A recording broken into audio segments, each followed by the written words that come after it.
ಎಲ್ಲರಿಗೂ ಶರಣಾರ್ಥಿಗಳು. ಸ್ನೇಹಿತರೆ, ರಾಜಕೀಯ ಅಜೆಂಡಾದ ಭಾಗವಾಗಿ ಹಿಂದೂಗಳೆಲ್ಲ ಒಂದಾಗಬೇಕು ಅನ್ನುವ ಘೋಷಣೆಯನ್ನ ಹಿಂದುತ್ವವಾದಿಗಳು ಹಾಕ್ತಾ ಇರೋದು ಮತ್ತು ಆ ದಿಶೆಯಲ್ಲಿ ಅನ್ಯ ಧರ್ಮಗಳ ವಿರುದ್ಧ ದ್ವೇಷವನ್ನು ಬಿತ್ತುತ್ತಾ ಇರೋದು ತಾವೆಲ್ಲ ನೋಡ್ತಾ ಬಂದಿದ್ದೀರಿ. ಹಿಂದೂಗಳು ಒಂದಾಗಬೇಕು ಅನ್ನುವ ಈ ಘೋಷಣೆಯ ಹಿಂದಿನ ಹುನ್ನಾರ ಎಂಥದ್ದು? ಕಳೆದ 10 ವರ್ಷಗಳಲ್ಲಿ ಅನ್ಯ ಧರ್ಮದ ದ್ವೇಷದ ಅಜೆಂಡಾದ ಭಾಗವಾಗಿ ಹಿಂದೂ ಎಲ್ಲ ಒಂದು ಅಂತ ಹಿಂದೂಗಳನ್ನ ಧ್ರುವೀಕರಣಗೊಳಿಸ್ತಾ ಇಡೀ ದೇಶದ ಆರ್ಥಿಕ ವ್ಯವಸ್ಥೆಯನ್ನ ತಮ್ಮ ಕಪಿಮುಷ್ಟಿಯಲ್ಲಿ ಇಟ್ಕೊಂಡಿದ್ದು ಬ್ರಾಹ್ಮಣ ಬನಿಯಾಗಳು ಅನ್ನೋದು ನಾವು ಮರಿಬಾರದು. ಇದೇ ರೀತಿ ಮುಂದುವರೆದರೆ ಈ ರಾಜಕೀಯ ಅಜೆಂಡಾವನ್ನ ಇಟ್ಟುಕೊಂಡು ಹಿಂದೂಗಳು ಒಂದಾಗಬೇಕು ಅಂತ ನಮ್ಮನ್ನೆಲ್ಲ ಅನ್ಯ ಧರ್ಮಗಳ ವಿರುದ್ಧ ಎತ್ತಿ ಕಟ್ತಾ ಇಡೀ ದೇಶದ ಆರ್ಥಿಕ ವ್ಯವಸ್ಥೆಯನ್ನ, ಉದ್ಯೋಗ ವ್ಯವಸ್ಥೆಯನ್ನ, ಉದ್ಯಮ ವ್ಯವಸ್ಥೆಯನ್ನ ತಮ್ಮ ಕಪಿಮುಷ್ಟಿಗೆ ತಗೊಂಡ್ರೆ ಮುಂದಿನ ಪೀಳಿಗೆಯಲ್ಲಿ ಭಾರತದ ಶೂದ್ರ ಹಿಂದೂಗಳು ಗುಲಾಮಗಿರಿ ಮಾಡುವ ಕಾಲ ದೂರ ಇಲ್ಲ ಅನ್ನುವಂತ ಮಾತನ್ನ ನಾವು ನೆನಪಿಸಿಕೊಳ್ತಾ, ಇವರು ಹಿಂದೂಗಳನ್ನ ಒಂದುಗೂಡಿಸುತ್ತಿರುವುದು ಏತಕ್ಕೆ ಅನ್ನುವಂತಹ ಒಂದಷ್ಟು ವಿಷಯವನ್ನಿಟ್ಟುಕೊಂಡು ನಾನು ಇತಿಹಾಸ ಮತ್ತು ಪುರಾಣದ ಕಾಲಘಟ್ಟದಿಂದ ಹಿಂದೂಗಳನ್ನ ಒಂದುಗೂಡಿಸ್ತಾ ಇವರು ಮಾಡಿದ್ದೇನನ್ನ ಅನ್ನೋದನ್ನ ತಮ್ಮ ಎದುರುಗಡೆ ಹೇಳ್ತಾ ಹೋಗ್ತೇನೆ.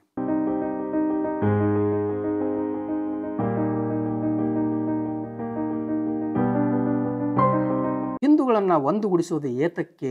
ಬ್ರಾಹ್ಮಣ ಬನಿಯಾಗಳು ಅಧಿಕಾರವನ್ನ, ಆರ್ಥಿಕ ಕ್ಷೇತ್ರವನ್ನ ತಮ್ಮ ಕಪಿಮುಷ್ಟಿಯಲ್ಲಿ ಇಟ್ಕೊಳ್ಳೋದಕ್ಕೆ ಅನ್ನೋದನ್ನ ಈಗಾಗಲೇ ಹೇಳಿದ್ದೇನೆ. ಜಾತಿ ತಾರತಮ್ಯ, ಮೇಲು ಕೀಳು, ಅನಿಷ್ಟ ಪದ್ಧತಿಗಳನ್ನು ತೊಡೆದು ಹಾಕಲು ಈ ಹಿಂದೂಗಳು ಒಂದಾಗಬೇಕು ಅಂದ್ರೆ ನಾನು ಕೂಡ ಆ ಸಾಲಿನಲ್ಲಿ ಮುಂದೆ ನಿಲ್ತೇನೆ.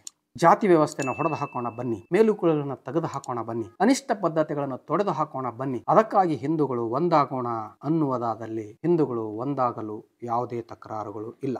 ಆದರೆ ಹಿಂದೂಗಳೆಲ್ಲ ಒಂದಾಗಬೇಕು ಯಾಕೆ ಅಂದ್ರೆ ಜಾತಿ ವ್ಯವಸ್ಥೆಯನ್ನ ಗಟ್ಟಿಗೊಳಿಸಲು, ಚಾತುರ್ವರ್ಣ್ಯವನ್ನ ಇನ್ನಷ್ಟು ಪ್ರಬಲಗೊಳಿಸಲು ಮತ್ತು ಆ ಮೂಲಕ ಶೂದ್ರ ಸಮುದಾಯವನ್ನ ತಮ್ಮ ಗುಲಾಮಗಿರಿಯಲ್ಲಿ ಇಟ್ಟುಕೊಳ್ಳಲು ಅಂದರೆ ಹಿಂದೂಗಳು ಒಂದಾಗಬೇಕೇ ನಾವು ಚಿಂತಿಸಬೇಕು. ಹೀಗೆ ಮಾಡೋ ಮೂಲಕ ಅವರು ರಾಜಕೀಯ ಅಧಿಕಾರವನ್ನ ಪಡೆಯಲು ಹೊಂಚು ಹಾಕ್ತಿದ್ದಾರೆ ಅನ್ನೋದನ್ನು ಕೂಡ ನಾವು ಅರಿಬೇಕು. ಹಿಂದೂಗಳ ಸಮಾಜ ಅಥವಾ ದೇಶ ಕಟ್ಟಲು ಒಂದಾದರೆ ಬಹಳ ಸಂತೋಷದ ಸಂಗತಿ. ಆದರೆ ನಿಯೋಗ ಪದ್ಧತಿಯಿಂದ ಹುಟ್ಟಿದ ಈ ಮನುಸಂತಾನಗಳು ಹಾಗೆ ಈ ಸಮಾಜವನ್ನ, ದೇಶವನ್ನ ಕಟ್ಟಲು ಬಿಟ್ಟಾರಿಯೇ? ಬಿಡೋದಿಲ್ಲ. ನಿಯೋಗ ಪದ್ಧತಿಯ ಮೂಲಕ ಹುಟ್ಟದಂತಹ ಈ ಮನುಸಂತಾನಗಳು 700-800 ವರ್ಷ ಮುಸಲ್ಮಾನರ ಆಳ್ವಿಕೆಯನ್ನ, 200 ವರ್ಷ ಬ್ರಿಟಿಷ್ ಫ್ರೆಂಚರ ಆಳ್ವಿಕೆಯನ್ನ ಗಟ್ಟಿಗೊಳಿಸಿದವರು ಅನ್ನೋದನ್ನ ನಾವು ಮರಿಲೇಬಾರದು. ಹಿಂದೂಗಳು ಒಂದಾಗಬೇಕು ಅಂತ ಈ ಮನುಸಂತಾನಗಳು ಹೇಳೋದು ಯಾತಕ್ಕಂದ್ರೆ ಮೌಢ್ಯಗಳನ್ನ ಗಟ್ಟಿಗೊಳಿಸಲು, ಚಾತುರ್ವರ್ಣವನ್ನ ಗಟ್ಟಿಗೊಳಿಸಲು ಮತ್ತು ಅದನ್ನ ಪ್ರಶ್ನಿಸುವವರನ್ನ ಕೊಲ್ಲಲು. ನಾವು ಅನೇಕ ಉದಾಹರಣೆಗಳಿಂದ ಕೊಡಬಹುದು. ಹಿಂದೂಗಳು ಒಂದಾಗಬೇಕು ಅಂದ್ರೆ ಹಿಂದೂ ಧರ್ಮದಲ್ಲಿರತಕ್ಕಂಥ ಮೌಢ್ಯಗಳನ್ನ, ಅನಿಷ್ಟ ಪದ್ಧತಿಗಳನ್ನ ಜೀವಂತವಾಗಿ ಇಡುವುದು. ಅವುಗಳನ್ನ ಪ್ರಶ್ನಿಸಿದಂತ ಡಾಕ್ಟರ್ ಎಂ ಕಲಬುರ್ಗಿ ಅವರು, ಗೌರಿ ಲಂಕೇಶ್ ಅವರು, ದಾಬೋಲ್ಕರ್ ಮತ್ತು ಪನ್ಸಾರಿ, ಹೀಗೆ ಅನೇಕ ಜನ ಚಿಂತಕರನ್ನ ಹಿಂದೂ ಧರ್ಮವನ್ನ ಸ್ವಚ್ಛಗೊಳಿಸಬೇಕು, ಇಲ್ಲಿನ ಮೌಢ್ಯಗಳು, ಬ್ರಾಹ್ಮಣ್ಯದ ಅವಘಡಗಳನ್ನ, ಅನಿಷ್ಟಗಳನ್ನ ತೊಡೆದು ಹಾಕಬೇಕು ಅಂದವರ ಕೊಲೆಗಳನ್ನ ಮಾಡದವರು ಹಿಂದೂಗಳನ್ನ ಒಂದುಗೂಡಿಸುತ್ತಿದ್ದಾರೆ ಅನ್ನೋದನ್ನ ಮರಿಬಾರದು.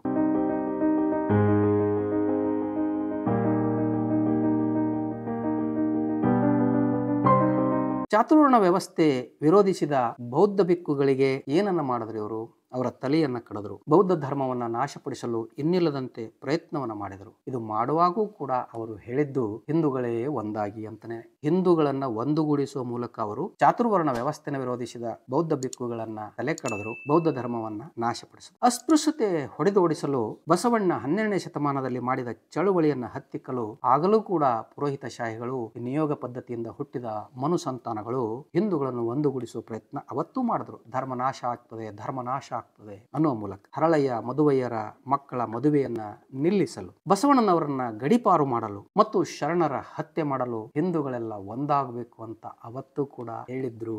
ಆದರೆ ಒಂದು ಮಾತನ್ನು ನಾವಿಲ್ಲಿ ಜ್ಞಾಪಕದಲ್ಲಿ ಇಟ್ಟುಕೊಳ್ಬೇಕು. ಬುದ್ಧನ ಕಾಲದಲ್ಲಾಗಲಿ ಬಸವಣ್ಣನ ಕಾಲದಲ್ಲಾಗಲಿ ಹಿಂದೂ ಅನ್ನುವ ಧರ್ಮ ಇರಲಿಲ್ಲ. ಅದೊಂದು ರಾಜಕೀಯ ಹುನ್ನಾರದ ಭಾಗವಾಗಿ ಭಾರತೀಯ ಜೀವನ ಮಾರ್ಗವನ್ನ ಹಿಂದೂ ಧರ್ಮ ಅಂತ ಇತ್ತೀಚೆಗೆ 100 ವರ್ಷಗಳ ಹಿಂದೆ ಕರೆಯಲು ಆರಂಭ ಆಗಿದೆ. ದೇಶದ ಸುಪ್ರೀಂ ಕೋರ್ಟ್ ಕೂಡ ಹಿಂದೂ ಒಂದು ಧರ್ಮ ಅಲ್ಲ ಅಂತ ಹೇಳಿದೆ. ಆದರೆ ಬುದ್ಧನ ಕಾಲದಲ್ಲಿ ಮತ್ತು ಬಸವಣ್ಣನ ಕಾಲದಲ್ಲಿ ಹಿಂದೂಗಳನ್ನ ಒಂದುಗೂಡಿಸಿದ್ದು ಯಾಕೆ ಅಂದ್ರೆ ಹಿಂದೂ ಧರ್ಮವನ್ನ ಸ್ವಚ್ಛಗೊಳಿಸಲು ಬುದ್ಧಿಜೀವಿಗಳು ಮಾಡಿದ, ದಾರ್ಶನಿಕರು ಮಾಡಿದ ಪ್ರಯತ್ನಗಳಿಗೆ ತಡೆವಡ್ಡಲು ಅನ್ನೋದನ್ನ ನಾವು ಮರಿಬಾರದು. ಕಲ್ಯಾಣದಲ್ಲಿ ಶರಣರನ್ನ ಹಾದಿ ಬೀದಿಯಲ್ಲಿ ಅಟ್ಟಾಡಿಸಿ ಕೊಲೆ ಮಾಡಿ ವಚನಗಳನ್ನ ನಾಶ ಮಾಡಲು ಅವತ್ತು ಅವರು ಹಿಂದೂಗಳನ್ನೆಲ್ಲ ಒಂದುಗೂಡಿಸಿದರು. ಅದರಂತೆ ಮುಂದುವರೆದು ಹೆಣ್ಣು ಮಕ್ಕಳಿಗೆ ಶಾಲೆಯನ್ನು ತೆರೆದು ಹಿಡಿದು ಶಿಕ್ಷಣ ನೀಡುತ್ತಿದ್ದ ಸಾವಿತ್ರಿಬಾಯಿ ಫುಲೆ ಅವರನ್ನ ಧರ್ಮ ವಿರೋಧಿ ಅಂತ ನಿಂದಿಸ್ತಾ ಅವರ ಮೇಲೆ ಮೊಟ್ಟೆ ಶೆಗಣೆ ಕೊಳೆತ ವಸ್ತುಗಳನ್ನ ಎಸೆಯಲು ಆ ದಿನದಲ್ಲಿ ಅವರು ಹಿಂದೂಗಳೆಲ್ಲ ಒಂದಾಗಬೇಕು ಅಂತ ಕರೆಯನ್ನ ಕೊಟ್ಟಿದ್ರು.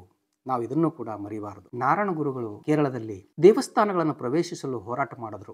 ಅವರ ಅನುಯಾಯಿಗಳನ್ನ ನಾಶ ಮಾಡಲು ಹಿಂದೂಗಳು ಒಂದಾಗಬೇಕು ಅಂತ ಆವಾಗಲೂ ಕೂಡ ಈ ಸನಾತನಿಗಳ ಕರೆಯನ್ನ ಕೊಟ್ಟಿದ್ದು ನಾವು ನೋಡಿದ್ದೇವೆ. ಡಾಕ್ಟರ್ ಬಿ ಆರ್ ಅಂಬೇಡ್ಕರ್ ಅವರು 1927ರ ಆಸುಪಾಸಿನಲ್ಲಿ ಮಹಾಡ್ ಕೆರೆ ನೀರು ಕುಡಿಯುವ ಒಂದು ಪ್ರಯತ್ನವನ್ನು ಮಾಡ್ತಾರೆ. ಕೆರೆಯನ್ನ ಮುಟ್ಟುವ ಪ್ರಯತ್ನ ಮತ್ತು ದೇವಸ್ಥಾನಗಳನ್ನು ಪ್ರವೇಶಿಸುವ ಪ್ರಯತ್ನ ಮಾಡ್ತಾರೆ. ಡಾಕ್ಟರ್ ಬಿ ಆರ್ ಅಂಬೇಡ್ಕರ್ ಅವರ ಮಹಾಡ್ ಕೆರೆ ಮುಟ್ಟುವ ಅಭಿಯಾನವನ್ನ ಮತ್ತು ದೇವಸ್ಥಾನ ಪ್ರವೇಶಿಸುವ ಅಭಿಯಾನವನ್ನ ತಡೆಯಲಾಗಿ ಹಿಂದೂಗಳೆಲ್ಲ ಒಂದಾಗಬೇಕು ಅಂತ ಈ ಸನಾತನಿಗಳು ಅವತ್ತೂ ಕೂಡ ಕರೆಯನ್ನ ಕೊಟ್ಟಿದ್ರು.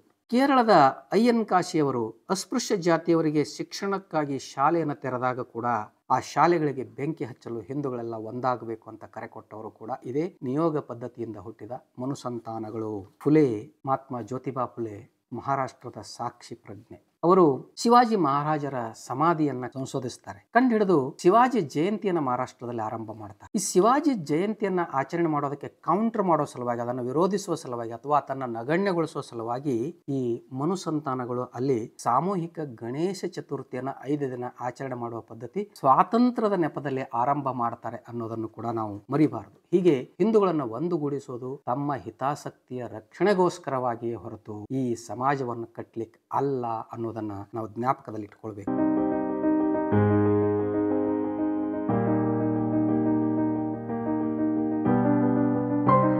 ಇದೇ ರೀತಿ ಪೆರಿಯಾರ್, ಅಣ್ಣಾ, ಕುವೆಂಪು, ವಾರ್ಕಾರಿಗಳು ಇವರೆಲ್ಲರನ್ನ ವಿರೋಧಿಸುವ ಮಹಾರಾಷ್ಟ್ರದಲ್ಲಿ ವಾರ್ಕಾರಿ ಚಳವಳಿ ಇಡೀ ಸನಾತನ ವ್ಯವಸ್ಥೆಯನ್ನ ಬುಡಮೇಲು ಮಾಡಲು ಹುಟ್ಟದಂತ ಮತ್ತೊಂದು ಚಳವಳಿ. ವಾರ್ಕಾರಿ ಒಂದು ಪದ್ಧತಿಯಲ್ಲಿ, ವಾರ್ಕಾರಿ ದರ್ಶನದಲ್ಲಿ ಸಂತ ತುಕಾರಾಮನನ್ನ ಸ್ನೇಹ ಮಾಡಿ ಕೊಲೆ ಮಾಡತಕ್ಕಂಥ ಕೆಲಸವನ್ನು ಕೂಡ ಈ ಸನಾತನಿಗಳು ಮಾಡಿದ್ರು. ಆಗ ಕೂಡ ಧರ್ಮ ಹಾಳಾಗ್ತದೆ, ಹಿಂದೂಗಳು ಒಂದಾಗಬೇಕು ಅಂತಲೇ ಇವರು ಹಲಬಿದ್ದನ್ನ ನಾವು ನೋಡಿದ್ವಿ. ಇತ್ತೀಚಿನ ದಿನಗಳಲ್ಲಿ ಪ್ರೊಫೆಸರ್ ಬಿ ಕೃಷ್ಣಪ್ಪನವರು ದಲಿತ ಚಳವಳಿಯ ಮುಂಚೂಣಿಯ ನಾಯಕರಾಗಿ ಭಾರತದಲ್ಲಿ ಇದ್ದಂಥ, ಅದು ಕರ್ನಾಟಕದಲ್ಲಿದ್ದಂಥ ವೈದಿಕ ಮೌಢ್ಯಗಳಾದ ಬೆತ್ತಲ ಸೇವೆಯ ವಿರುದ್ಧ ಹೋರಾಟವನ್ನು ಆರಂಭ ಮಾಡಿದಾಗ ಅವರ ಮೇಲೆ ದಾಳಿ ಮಾಡಲು ಕೂಡ ಈ ಮನುಸಂತಾನಗಳು ಹಿಂದೂಗಳು ಒಂದಾಗಬೇಕು ಅಂತಲೇ ಕರೆಯನ್ನ ಕೊಟ್ಟಿದ್ರು ಅನ್ನೋದು ಮರಿಬಾರದು. ನಾವು ಗೌರಿಯವರನ್ನ, ಕಲಬುರ್ಗಿಯವರನ್ನ, ದಾಬೋಲ್ಕರ್ ಅವರನ್ನ, ಪನ್ಸಾರಿ ಅವರನ್ನ ಅಷ್ಟೇ ಅಲ್ಲ, ಈ ರೀತಿಯ ಭಾರತೀಯ ಸಮಾಜವನ್ನ ಕಟ್ಟಬೇಕು, ಇಲ್ಲಿನ ಅಸ್ಪೃಶ್ಯತೆ, ಮೌಢ್ಯಗಳು, ಅನಿಷ್ಟ ಪದ್ಧತಿಗಳು ತೊಲಗಬೇಕು ಎಂದು ಹೋರಾಟ ಮಾಡಿದ ಯಾರನ್ನೂ ಬಿಡದೆ ಇವರೆಲ್ಲರನ್ನೂ ವಿರೋಧಿಸುತ್ತಾ ಇವರಿಗೆ ಧರ್ಮದ್ರೋಹಿಗಳ ಪಟ್ಟವನ್ನ ಕಟ್ತಾ ಹಿಂದೂಗಳೆಲ್ಲ ಒಂದಾಗಬೇಕು ಅನ್ನುವ ಘೋಷಣೆಯ ಅಡಿಯಲ್ಲಿ ಭಾರತೀಯ ನೆಲಮೂಲದ ಶೂದ್ರ ಸಮುದಾಯದ ಯುವಕರನ್ನ ಸಂವಿಧಾನಬದ್ಧವಾಗಿ ಸಿಗುವ ಸೌಲಭ್ಯಗಳಿಂದ ವಂಚಿಸ್ತಾ ಕಳೆದ 10 ವರ್ಷಗಳಿಂದ ಭಾರತದ ರಾಜಕೀಯ ಮತ್ತು ಆರ್ಥಿಕ ವ್ಯವಸ್ಥೆಯನ್ನು ತಮ್ಮ ನಿಯಂತ್ರಣದಲ್ಲಿ ಇಟ್ಟುಕೊಂಡಿದ್ದಾರೆ.